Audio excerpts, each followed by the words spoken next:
Un cadup és una peça tradicional d'aquí de la Galera de tota la vida.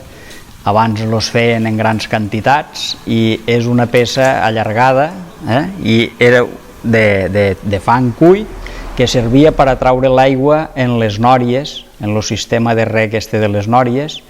Era la peça que anava lligada a la roda i era la que baixava baix del pou i pujava l'aigua.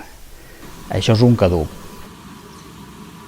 Donar cos a la llengua, rimar el fang, notar que del cap i dels dits surt la vida, la verdadera, la de creació, la de ficció, la que té a veure amb fingere, que és el verb que servia entre els romans per referir-se a l'acció d'afaicionar, de modelar l'argila, de donar-li forma, com per al·ludir a la creació poètica.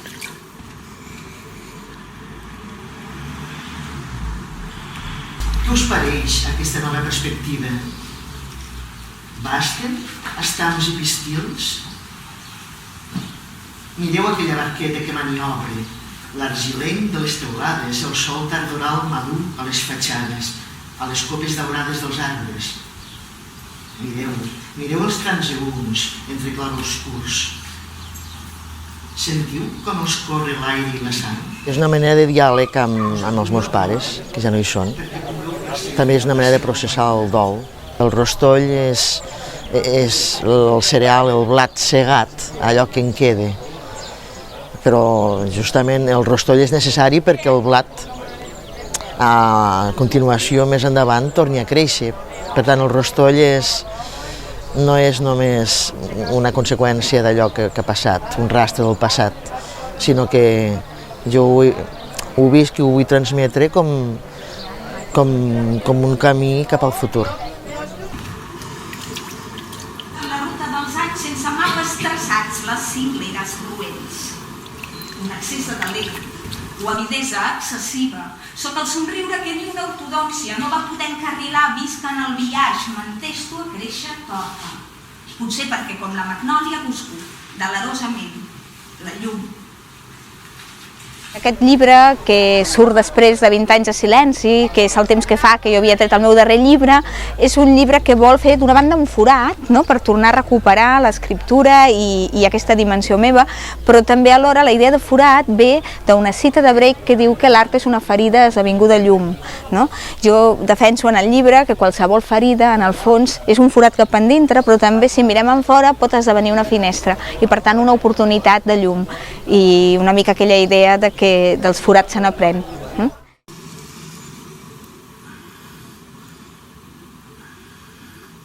Perenni és un recull de poesia epigràfica llatina de caràcter funerari, per tant es tracta d'epitafis, d'inscripcions gravades en un suport dur, pedra, marbre, amb l'objectiu bàsicament de vèncer l'oblit, de vèncer el pas del temps i de persistir. És una mica un homenatge a la lletra impresa, en aquest cas impresa sobre una pedra, sobre un suport dur, que és portadora d'un missatge destinat a perdurar, i d'aquí també el nom del poemari Perennia, que significa allò que dura, allò que no mor.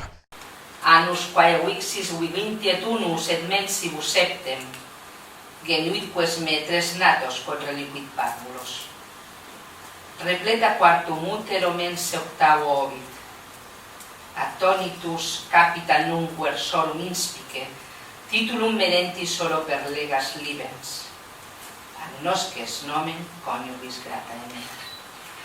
Visqué 21 anys i 7 mesos, i engendrà de mi 3 fills, que ha deixat ben petits.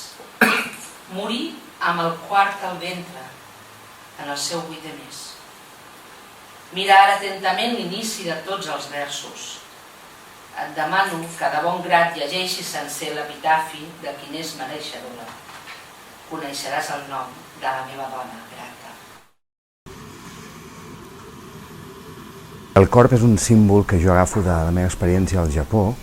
És un ocell que és present a totes les ciutats i per mi l'ocell, el corb, és possiblement un símbol de la solitud, de l'exili, un exili no forçat sinó voluntari, i alhora també del pas al temps, és un mirall davant de la mort, del fet de la mort. La fosca no és aliena, bé que ho saben els corps, ara que s'apleguen a espicaçar el toll de carn que resta de l'estiu. El país que veig entorn tremola d'ignorància, s'acosta al punt exacte de 2 cicles. La tardor avança des del mar i arribarà escumosa a l'escullera. Seuré a mirar-me el triomf de l'embat i em deixaré esquitxar per l'assalt de la nit que ja comença. Llavors grallaré i expulsaré les ales. Existeix a la tradició catalana una tradició pel haiku, per la tanca, que comença amb el riba i que arriba fins als nostres dies, però aquesta mena de lligam entre la cultura occidental i oriental i des del punt de vista català possiblement no hagi existit abans.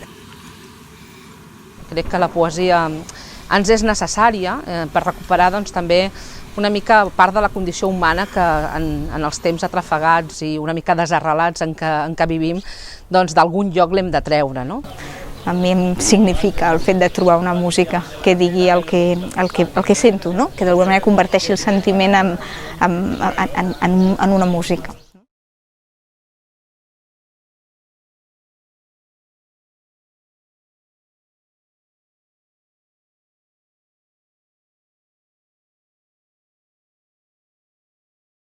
Visca la poesia i visca la terra i, en fi, que continuïn sempre de bracet, perquè són necessaris per a viure. És la sang que ens circula al capdavall per les nostres venes, també. És una altra sang, però és ben nostra.